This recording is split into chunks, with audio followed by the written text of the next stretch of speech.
Dr. Randeep Guleria, the director of Delhi's prestigious All India Institute of Medical Sciences, is also now joining us. Thank you for your time, Dr. Guleria.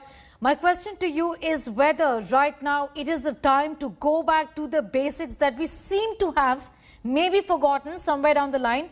The basics of test, trace, isolate, and finally treat. Yes, I think it's very important because we made a lot of gains last year because of a very aggressive and worked out strategy as far as controlling the pandemic was concerned. But somewhere around the beginning of this year, when our cases really came down dramatically, there was a feeling among the general population that now COVID is over and all of that does not need to be done.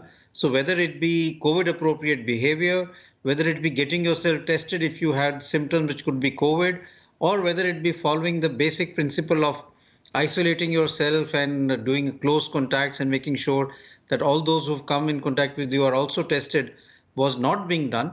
And there was opening up with crowds, parties, people not wearing masks and things like that. All of this has actually resulted in the surge of cases that we're seeing now. So it's COVID inappropriate behavior is what you're saying, but what about new variants? Can you blame COVID inappropriate behavior alone? Aren't new variants, many of it in India, also at least 3 of them, really fueling the surge in the country? Is it not time to do much more genome sequencing that we should have been doing? So there is a need for us to really do good genome sequencing. We already have a network of 10 labs and that can be expanded, and they are doing sequencing of around 5% of all positive cases, and also any place where a cluster is developing, whether it be Kerala, Maharashtra or Punjab, to see for any variant which is developing.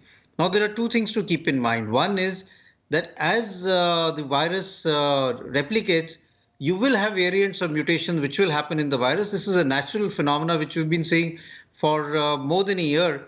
And we know that this happens with RNA viruses.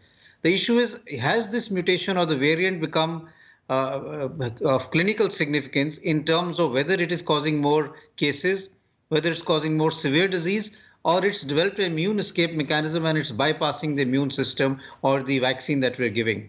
Current data does not suggest that this is happening, but we obviously need to follow it more closely in the coming months, because there is always a likelihood that this may happen in the future. But again, I think the reason why we're seeing more cases is more related to what we have not done for the last few weeks rather than what the virus has done over the last few weeks. Dr. Guleria, a lot has been said about side effects and adverse events, not so much so about side effects, but adverse events following immunization. Just tell us, there is no clarity just yet on what exactly is leading to the adverse events that we're seeing, including 71 deaths in the country. So whenever we have anyone who has a serious side effect or a mortality because of a vaccine, it needs to be investigated in detail to see whether it is vaccine related or not. Now, if we are having a huge number of people who get vaccinated, and we have more than 3 crore people who are vaccinated, there will be some who may even die because of other causes which may not be vaccine related. After all, you may have a vaccine, but you may still if you have comorbidities and you are in the high risk group, you could still have a heart attack, which may not be related to the vaccine. And that is also what is being looked at even in the UK when you're looking at the AstraZeneca vaccine in Europe, where this is also being looked at because of the reports of clotting. But unless you're able to really show that this is actually related to the vaccine and is not coincidental, it's unlikely that we can say that these are side effects related to the vaccine. As per whatever data we have right now, there doesn't seem to be any death which is directly related to the vaccine. These are something which has happened in people who got the vaccine and would have happened even otherwise if they had not been vaccinated. Dr. Guleria, we're talking about a second wave in the country already. The Prime Minister himself is talking about it. But what about elections now? We know elections in India will lead to overcrowding, will lead to people gathering for rallies. Would you expect then that after elections there could be a spike? Is that a concern really? Yes, I think we need to be very careful in states where there are going to be elections, because of the fact that people then are not wearing masks. There is no physical distancing, and therefore, if 1 or 2 people there are having the infection or are infectious, they can spread the disease to a large number of people in that crowded area. So it is a cause of concern. And I think there has to be a very graded response as far as this is concerned in making sure that we don't have a huge surge in the cases because of this.